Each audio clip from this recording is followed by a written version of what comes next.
back.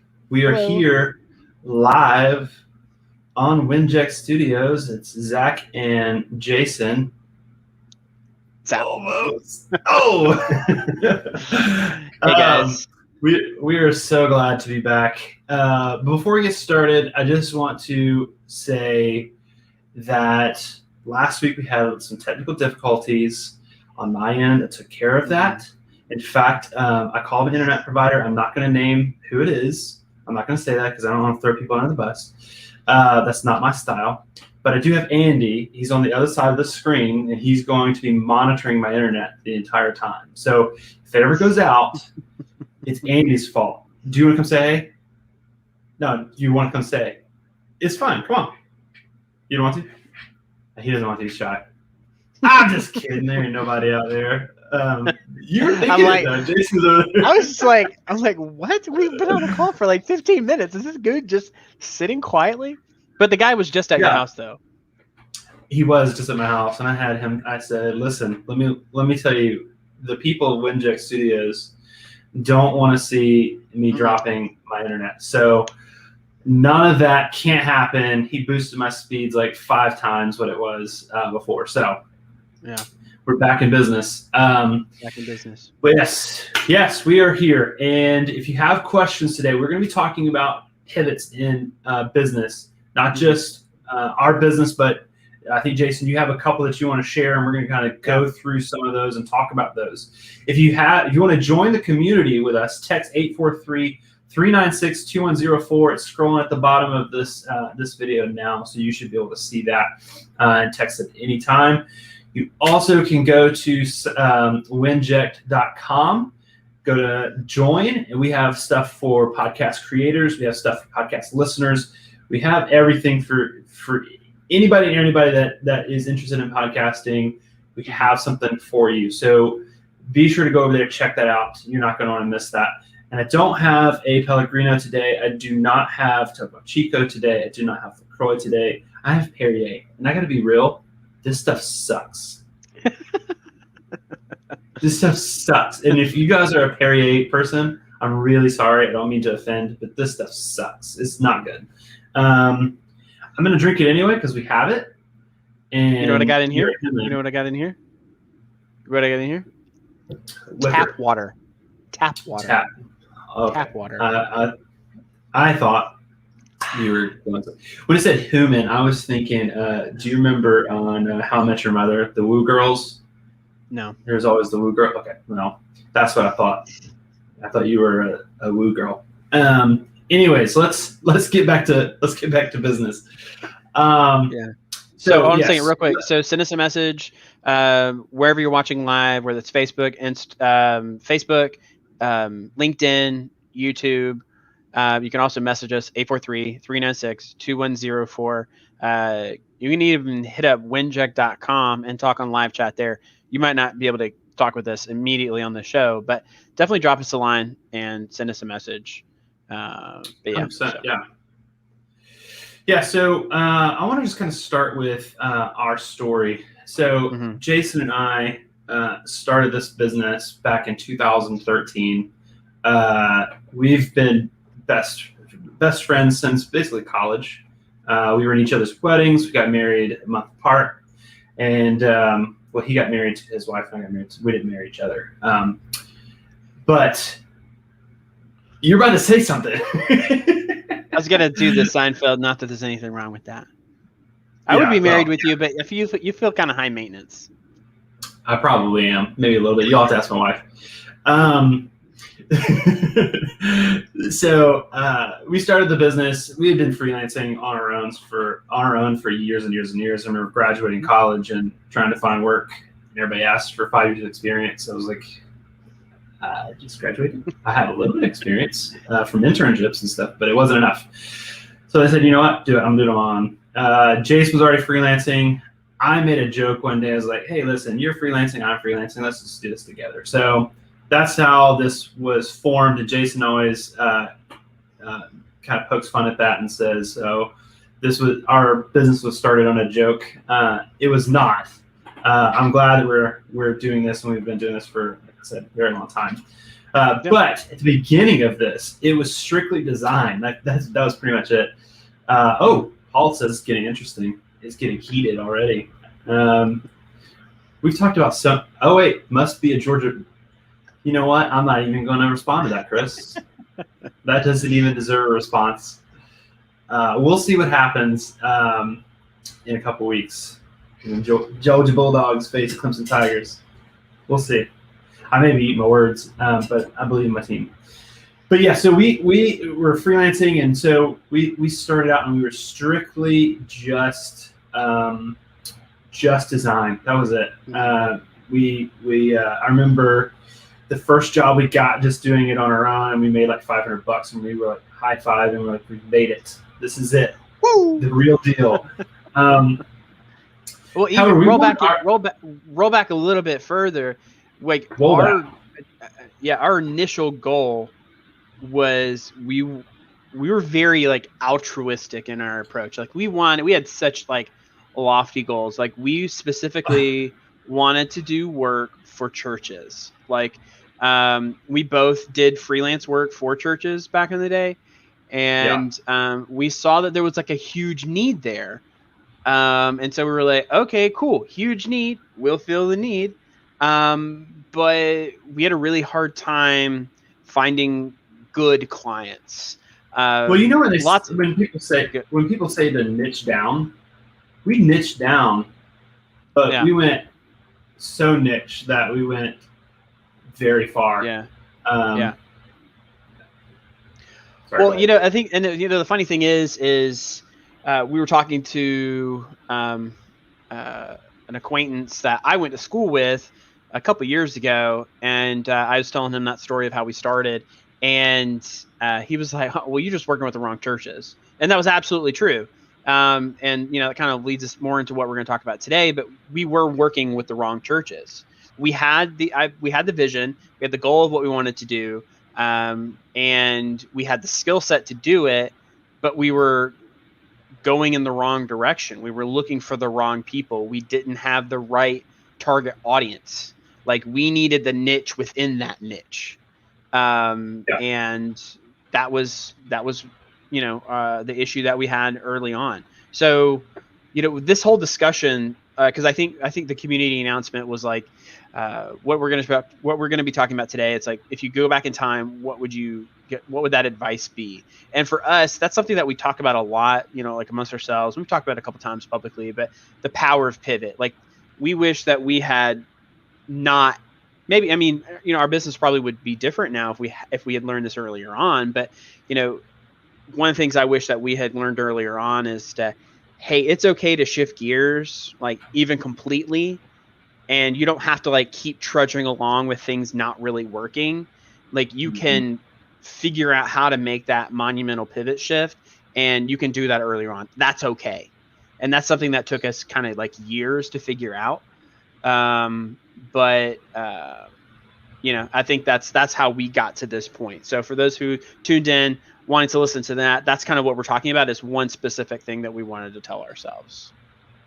Yeah, because I think that early on we just had these, like you said, we had these high hopes on it, our work making a difference, and we're Christians, and so we felt like working with churches, making a difference in that arena would do that. And like Jason said, we were already working with. We'd already been doing work with churches, and we did that for a while. And it wasn't really until I would say we kind of tried to find what that niche was for us for a long time. And then when it finally hit, it was like, why have we not been doing websites this whole time? Jason has a big background in that. I had a little bit of it going on as well. Then when we started getting in our 9-to-5 jobs, we were still freelancing and back and forth, working nights, weekends. Our dream was to do it full time, but we just didn't get there right away. And it wasn't until, probably, I would say 5-6 years ago, we both got some really good marketing jobs, became marketing directors at those, and ran teams and all that sort of stuff. And that was kind of when it was like, let's make this shift. We really need to pivot, because this is where the money's at, and this is where we can actually scale and grow this business from just doing design work, which we still do. We still do a lot of branding, but we kind of pair that with some marketing. We pair that with website design. And since that happened, it's really propelled our business to a different level, and it's continuing to grow. So like Jason said at the beginning of this, and even kind of teasing it, if you could go back and tell yourselves back in the future what to do, 100%, this is exactly what we would have told ourselves, because making that jump changed the game. It really did. And I think we're going to get into not just making a giant leap like that, because we really did make a pivot from being a design agency, like strictly like graphic design agency, to now we're a marketing and web design firm, and that's the direction we went. We still kept some of what we did before, but it was like a big shift. But there's also shifts that you can do in your company that don't mean you got to completely change the whole structure of your company around just to get it going. There's another way to do that, and those are like a small pivot. What'd you call it? Medium pivot? Is that what you called it? Yeah, I called their medium, big pivots and medium pivots and small pivots. So like when you think about it, this can either be a 1 degree shift or or like 100 degree shift. So and these things happen. Yeah, and these things happen. These things happen, a lot, and they happened early on for us. So like we started out with just doing design, and we were specifically really trying to go after churches. And then we were like, okay, let's expand that set and let's just do design for, pretty much any industry that we can find, because we just wanted to work. And then, okay, let's do, let's move over into this and let's offer more things and offer everything for everybody. And then it's like, okay, wait, we don't need to offer everything for everybody. We need to do this. And so these little pivots, or changes or shifts over time, whatever you want to call it, these things happen constantly. And sometimes they happen and you're like all in and you're really focused on it. Sometimes it's just kind of happens within the business and you just go along with it. But, I think for a lot of people who are not shifting or not pivoting in their business or haven't experienced it before, I think it's really important for you to step back in the business and really take an introspective look at what you're doing, your processes. Think about what kind of competition do I have? Is there a way too much competition in the space? And I'm just noise. I'm just like a tiny little bit of noise in this massive thunderous arena. And if that's the case, maybe it's time for a pivot. Do you have a product that no one's buying? Maybe it's time for a pivot, maybe within your marketing or how you present it or the branding. Maybe there's something there that's just not resonating with people. Do you have a product that is not being purchased by the people who you thought? So maybe it's time for you to stop, shift gears, realign all your marketing to focus on that new target audience. So there's lots of these like little pivots that you can take a look at within your business that can help you realign everything and make things work a lot smoother. This is true for us. This is true for most businesses. If you haven't experienced this kind of pivot moment where you're like, I have these products, or I'm not making the sales that I want, or I'm doing this, I'm doing that, and just things are not really working the way you wanted it to, it's time for you to stop and really sit down either with yourself or with your team and say like, hey, what's working? What's not working? There's a great tool that I learned years ago that really helps you take a look at your business as a whole. It's great for business like as a whole. It's great for one-on-one meetings. It's a great tool for anything. It's called Stop, Start, Continue. And so you sit down either on the computer or on a piece of paper and you just have a section called Start, a section called Stop, a section called Continue. And you take a look, like whatever your goal is, like say it's the business as a whole. So what should we start doing? Like, what are we not doing now that we should start doing? We should start selling this product. That we have a lot of people coming to us asking for this thing. We can do it, which Zach and you and I did this recently. We were not offering a specific product. We have a huge need for it. We had new staff that could align to meet that interest. And so we started offering it. So it's, what should I start doing that I'm not doing now? What should I stop doing that we're doing now? Like, what are we selling? Go ahead. I want to hit on that, because that kind of what you just said, the stopping. Yeah. What can you stop doing?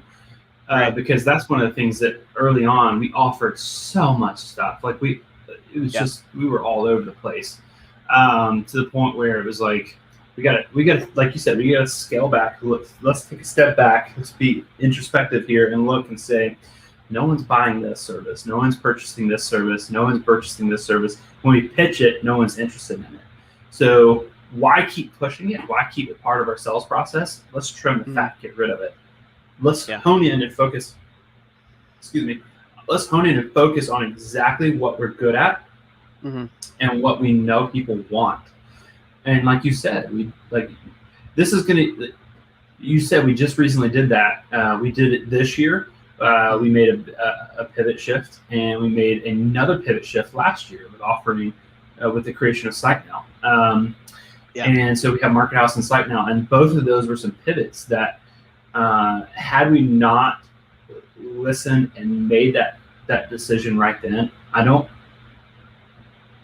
it would have changed a lot of. We wouldn't be where we're at right now. To be honest with you, it really propelled things a lot just by making those two shifts this year and last year. So, and we're still growing that. Sorry, I didn't mean to interrupt. I just wanted to add on to that. Yeah, no. The SiteNow is a good point, because SiteNow. So we have our company, which is Market House, which is, marketing, design, web, and consulting. And then we have SiteNow, which is a smaller, kind of product that we offer that's specifically for like small business owners, podcasters like yourself. It's an easily packaged product, and we made the shift to go, okay, for many business owners, it's how can I sustain the business? Answer is recurring revenue. And for us, we treated a lot of projects as project based, and so we created SiteNow as a model that we could sustain the life and that relationship with the customer,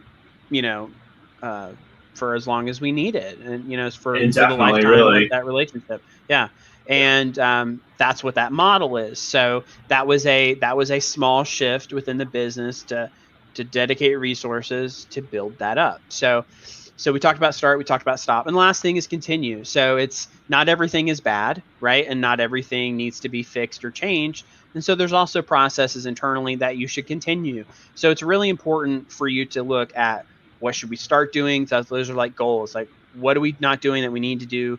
What should we stop doing that we're doing that's just not working? And what should we continue to do that's really helped us continue as a company already? So even if you have this huge pivot shift in the company, there should still be a nice chunk of stuff there underneath your continue section that when you're doing this internal review, that what are we really doing well? We're killing it on customer service. We might not have the right product for the market, but our service team is hands down one of the best around.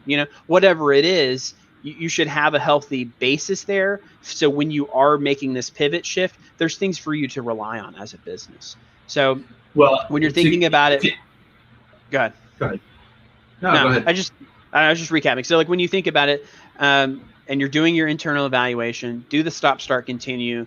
It will help, and do it often. I used to do it in my one-on-ones and coaching sections that I would do with like team members and stuff. So it's definitely something that will benefit you if you are consistent with it. Well, you can also do something that we do, Jason. We can add this onto piggybacking off of what you just said. You can also do SWOT analysis.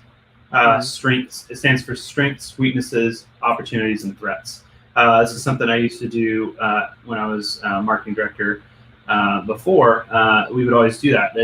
We would analyze at the end of the year, probably around October, before making our big plans for the next year. We would always look to see what were the strengths we had this year, what were the weaknesses, where are some opportunities, and what are the threats that are going to keep us from getting to some of those goals. And when we took a step back and were able to whiteboard that out and really take a look at that, that's something that Jason and I do in our own business. Is once you see where you're really good at, where your strengths are, maybe some of those weaknesses aren't necessarily something you need to scrap. Some of them might be. Some of them may be that you have to focus in and work on to get better at, in order for you to know exactly what you need to be doing. And so so I think that taking an opportunity to kind of springboard, there's that what he's talking about, start, stop, and continue, is also the SWOT analysis can kind of take it a little bit further. A lot of times, you can find all kinds of examples for SWOT analysis out there.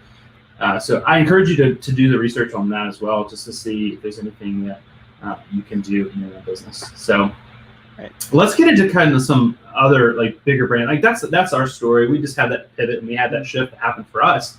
But it's not something. We're just a small company compared to say Twitter or some of these ones that you're going to mention, Jason. But I think let's go into some of those bigger ones that made some massive shifts, which obviously paid off. Right. So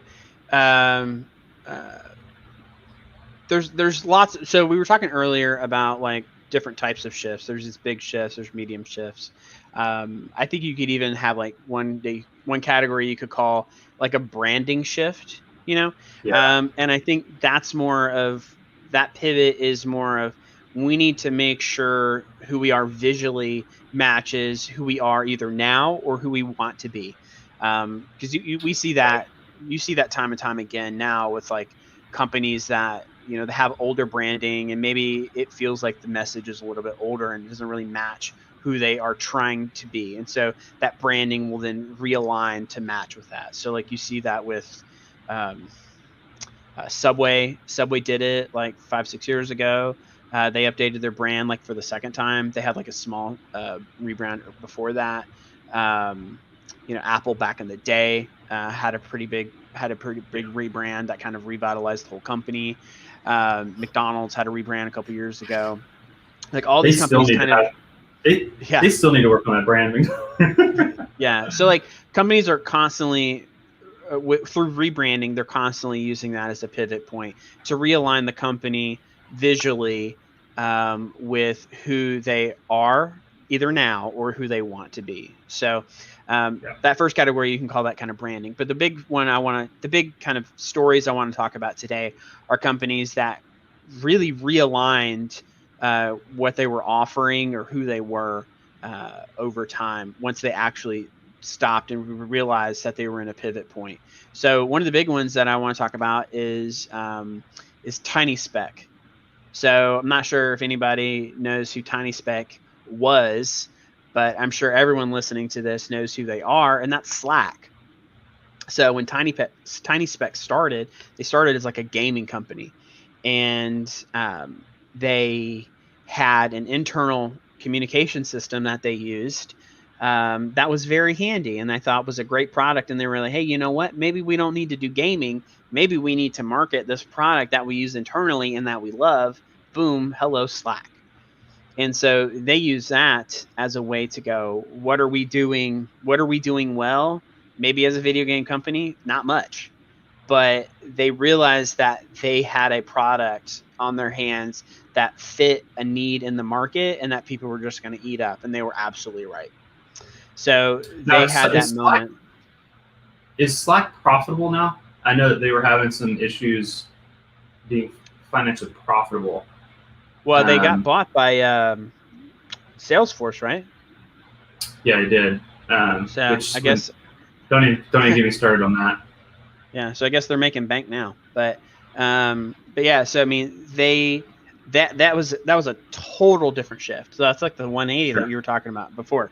Let me look down my list. Here's an interesting one.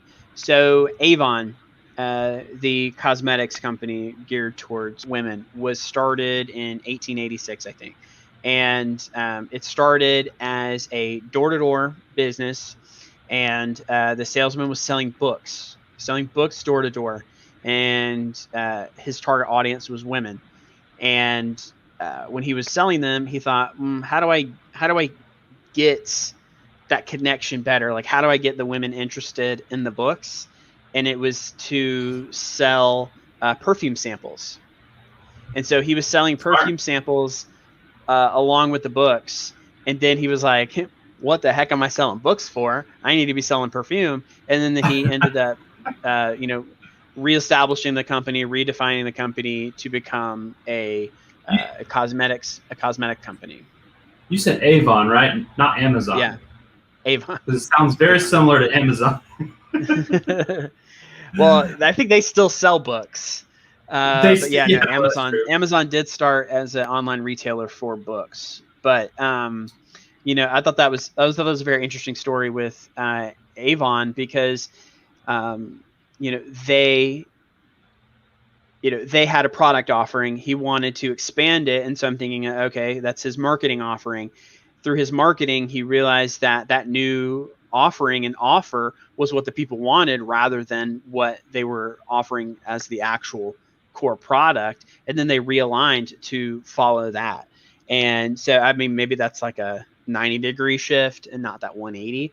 But still, no, I think it's a 180. Going from selling books to cosmetics, that's a pretty big shift. Like, that's. I know, but the cosmetics was a part of it, though. It was a part of their offering to begin with. Let's go 150. Will you go with 150 degrees? Let's say 149. We'll call it. High maintenance. Didn't I say that earlier? Anyway, yeah, well, Perrier. So this is garbage water. Is what this is. This is garbage water. Trash water.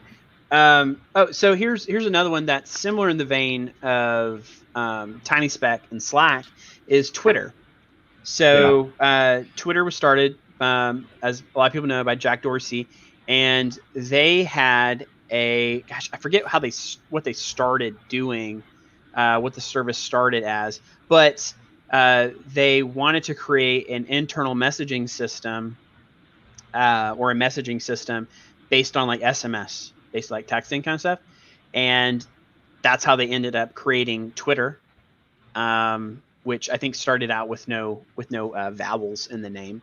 So it's just TWTTR. And from there, they then brought that product to market. And so there's a very similar story. Is what they looked at what they were doing internally, and what they were doing right internally was that new product that they were going to offer. And then, I have one more, but I think I want to go ahead and promote the community real quick. So if you're listening and you're interested in Winject Studios, we do these lives every week. Not only us, but the other partners on the network go live once a week. Our slot is Thursdays, 2:00 Eastern. If you want to message us live while we're on the show, it's 843-396-2104. If you want to hit us up on any social channels, you can do at Winject Studios. You can do me. I'm at Jason Marlowe with an E on the end. What? I was going to say, in fact, if you have a brand or a company that you know that's made a massive pivot based off what we're talking about right now, drop it in the comments. We want to hear some more that you guys have thought of. Even if it's like, rebrands, I think, are one of the biggest ones. I think most people will kind of realize or might have as an addition, as a comment. But message us live. We're here. You can message us on Facebook, LinkedIn, YouTube, wherever you're watching. But then the last one I want to talk about as a story is Flickr. Now, I don't really know. You sounded so Southern when you said Flickr. Is that how you said it? I don't know how I said it, Zachary. That North Georgia's coming out now. Hold on, I need to sip it back in. Regroup. Fiddle faddle, fiddle faddle, fiddle faddle. The arsonist has big feet. Arsonist. Okay. Denied a bank loan. Okay, let me start over. So the next one I have on my list is Flickr. And did I say that better? Yeah. Okay. It's kind of more Midwest than. So Flickr okay, thank you, Paul. Paul didn't hear the accent, and Paul was from Boston. Paul's a liar. Thank you, Paul. I appreciate it. He's got my back. Just kidding, so Paul. Flickr, Just kidding, Paul. if for those of you who don't know, Flickr I think was bought probably 15 years ago by Yahoo, and I think it's like integrated into their whole thing now. But it used to be a standalone image sharing service. So I remember back in the day when I'd have a photographer do a shoot for me, they'd send me the album like in Flickr, and I could just go in and like download all the photos. And it was a really cool service, and it was like integrated with like Yahoo, I think at that point, or maybe they were working on it. I can't remember what it was. But anyway, so when Flickr started, Zach, I'll give you a guess. What do you think Flickr started as?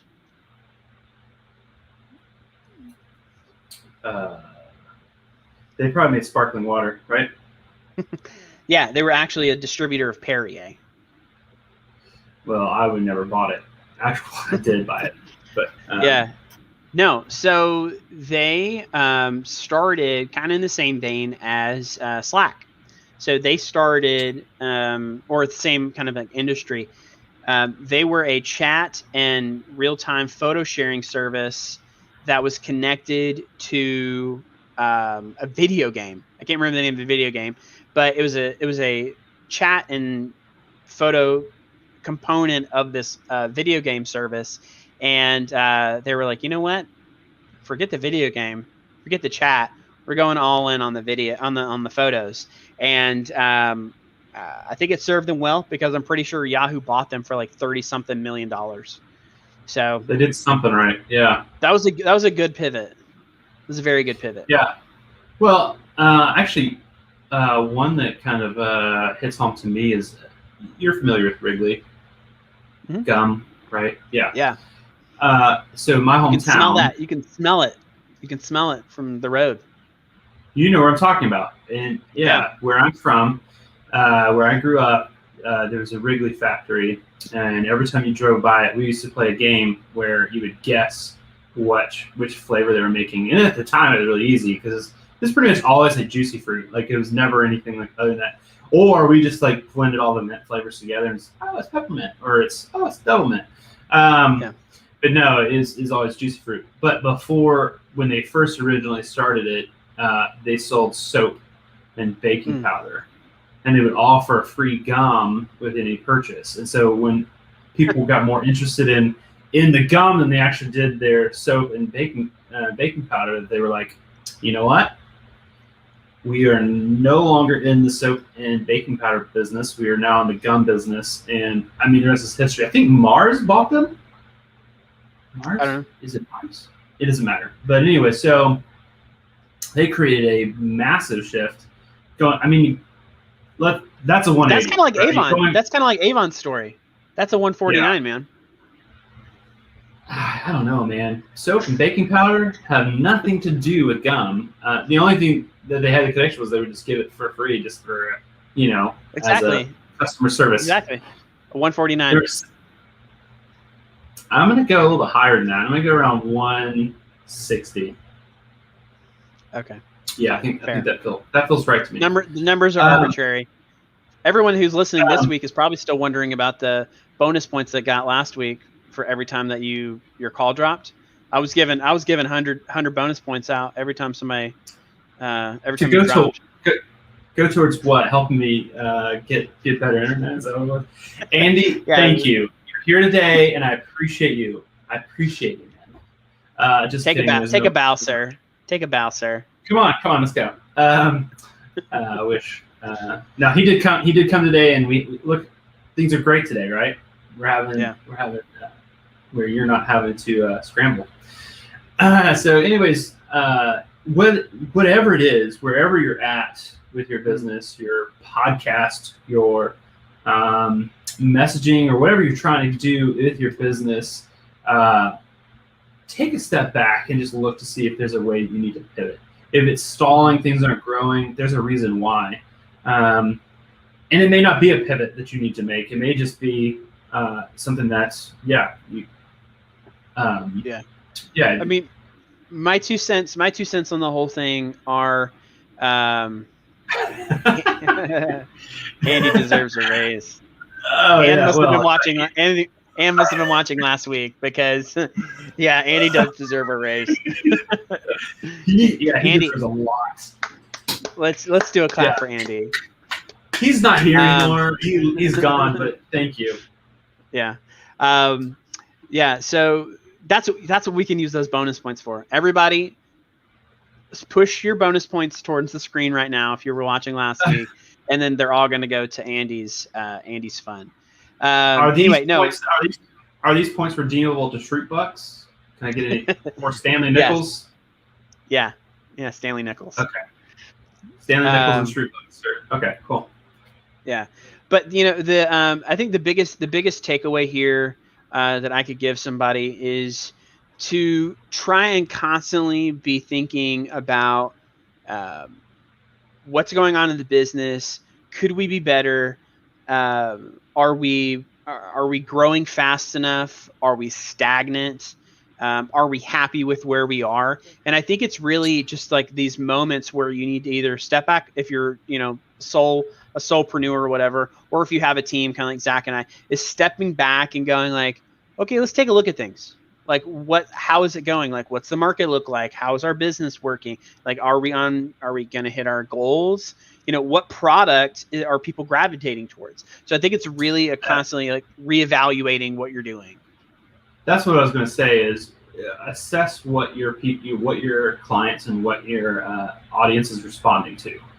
Yeah. If they're not responding to what you think they need, sometimes we get into this thing where we sell products based on what we think what people need, not in reality of what they actually are responding to and what they actually need.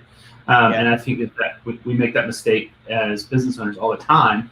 And then it becomes our baby and it becomes our pride and joy. And we're like, I don't want to let this go. I don't want to pivot. That means I failed. No, it doesn't. It doesn't mean you failed. It means that now you've learned something and now you can elevate that to go further.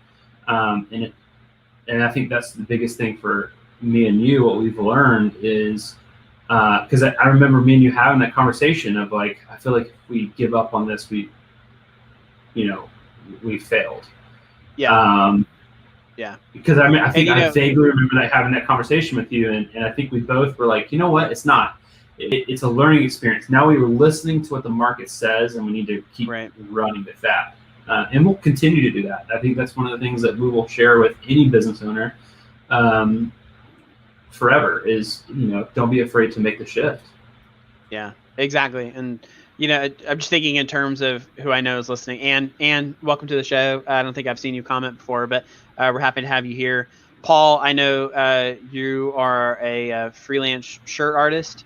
So I think, maybe in your terms, it's like, do I have a t-shirt line that I've been, and I think that I can understand this as a designer is like, do I have like a t-shirt line or something like that I'm really passionate about, that I'm like really loving these designs, but like no one's buying it, but I have this other thing that I don't really particularly enjoy, but people are buying it and allows me to prosper as a company.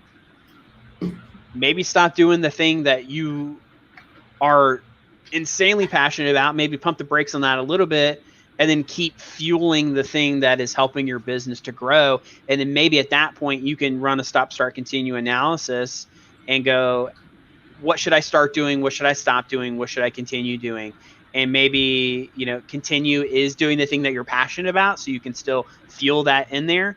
But maybe to stop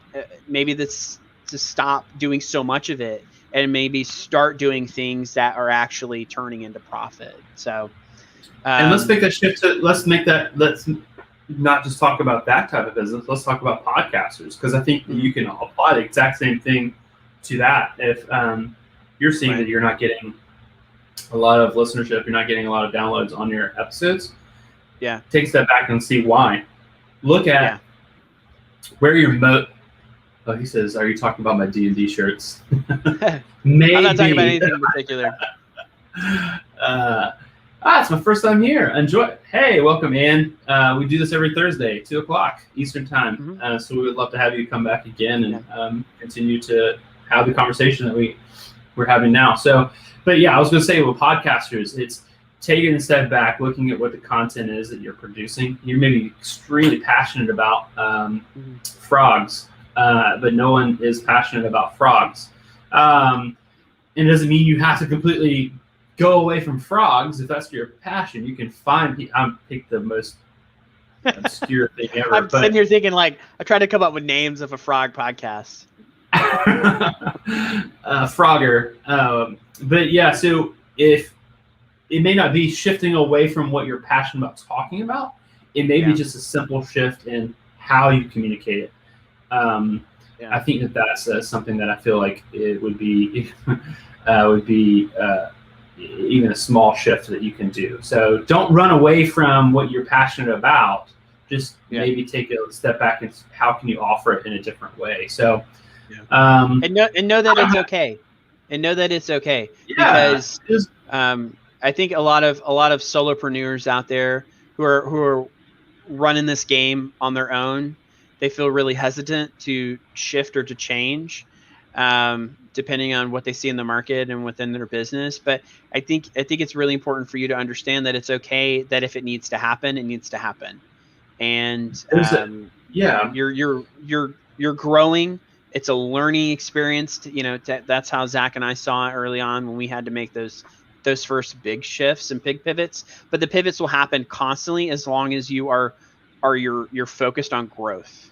So there's a quote by Henry Ford that says, "Failure is simply an opportunity to begin again, this time more intelligently." And I think that that's kind of where, for me and Jason, that's exactly it. It wasn't, we reached a point where it wasn't giving up. It was just saying, all right, we've got new information. What can we do with this new information? So just, and I think I encourage anybody to do the research and look at those shifts that may be happening for you in your business. Periodically, I wouldn't go years without looking, because then you're down the road and you've made all kinds of mistakes. I would say maybe quarterly or half a year, or at least, if nothing else, the end of the year, before you roll into that new calendar year, take a step back and look and say, all right, where can we make some shifts? Jason and I kind of look at this stuff all the time. So, but anyways, I don't have any more to say about pivoting. I think we've kind of put the wrap around that. But what I'd like to do next week is talk about messaging. That's important it doesn't matter if you're a business owner or podcaster, messaging is important. We like to use the story brand, Donald Miller's framework. So we'll kind of talk about that, what that looks like, what does his framework look like, and how you can apply that exact same into your messaging within your business, within your on your website, on your social media posts, across the spectrum. You can use this framework to create a better messaging. So until next week, we'll continue the conversation. We love this every Thursday. We look forward to it. So tune in next week, Thursday, 2 p.m. Eastern Standard Time, to continue the conversation. We look forward to it, guys. See you guys. Bye. This broadcast is brought to you by Winject Studios. We are an all-in-one educational platform for podcasters that revolutionizes how hosts leverage content to increase engagement with listeners, downloads, and income. We come together to focus on community, collaboration, and collective impact. For more information on how you can interact directly with our hosts, access exclusive live content with offers you can't get anywhere else from our official partners, join our purpose-driven community by visiting www.winject.com. If you're ready to build a career doing what you love, then we're ready to see you there.